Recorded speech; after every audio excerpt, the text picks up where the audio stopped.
শিক্ষা শান্তি প্রগতি। যারা এই ছাত্রলীগকে পুনর্বাসিত ছাত্র সমাজ তাদেরকে বয়কট করবে।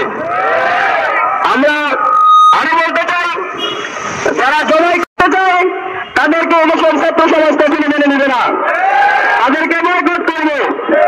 আমরা ছাত্রনেতা আকবর হোসেন, আপনাদের একজন ছাত্রনেতা আকবর হোসেন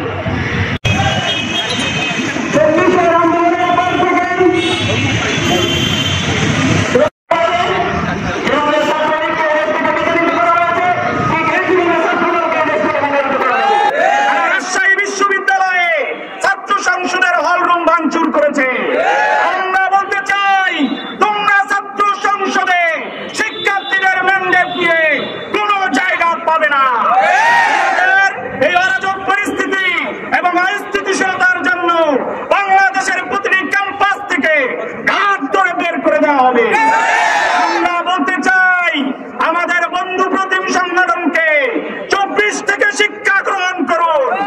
আপনারা যদি শিক্ষা গ্রহণ করতে না পারেন সাদ্দাম হোসেনের মতো ভারতে পালিয়ে যেতে হবে, ইরানের মতো ভারতে পালিয়ে যেতে হবে।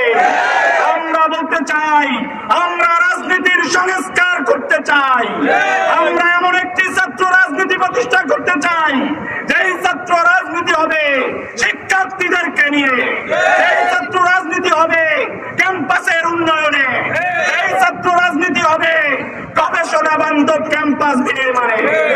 আমরা 13 মাসে লক্ষ্য করেছি বিভিন্ন ক্যাম্পাসে বিভিন্ন শিক্ষক সিন্ডিকেট সহ নানা ধরনের ষড়যন্ত্র বিদ্যমান, যার কারণে নারীদের উপর হেনস্থার শিকার হচ্ছে প্রত্যেকটি নারী আমার বোন।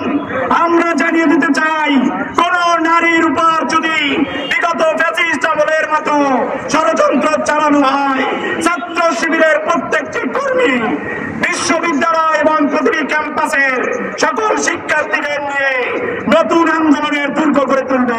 আমাদের বন্ধু প্রতিম ছাত্র সংগঠনগুলো আজকের সেই নীতিকে ভুলে গিয়ে সেই নীতিকে ত্যাগ করে তারা অসাংগঠনিক অসহিষ্ণু রাজনীতির মধ্য দিয়ে তারা এগিয়ে যাচ্ছে।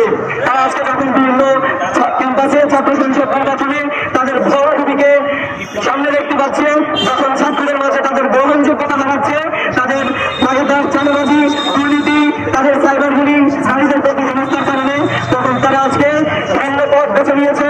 অপরূপর ছাত্রলীগের মতো সেই একই নীতি টেবিলের রাজনীতি, দায় চাপিয়ে দেওয়ার রাজনীতি তারা বেছে নিয়েছে। আমি তাদেরকে স্পষ্ট করে বলতে চাই, এই দায় চাপানোর রাজনীতি, টেকিংয়ের রাজনীতি, চাঁদাবাজির রাজনীতি, সন্ত্রাসীর রাজনীতির মধ্য দিয়ে বাংলাদেশের কোনো ছাত্রদের জনপ্রিয়তা অর্জন করা সম্ভব নয়। আপনারা আপনাদের নীতির উপরে অটল থেকে শিক্ষা অঙ্গনের ছাত্রদের জনপ্রিয়তা পেতে হলে আদর্শিক রাজনীতি করুন।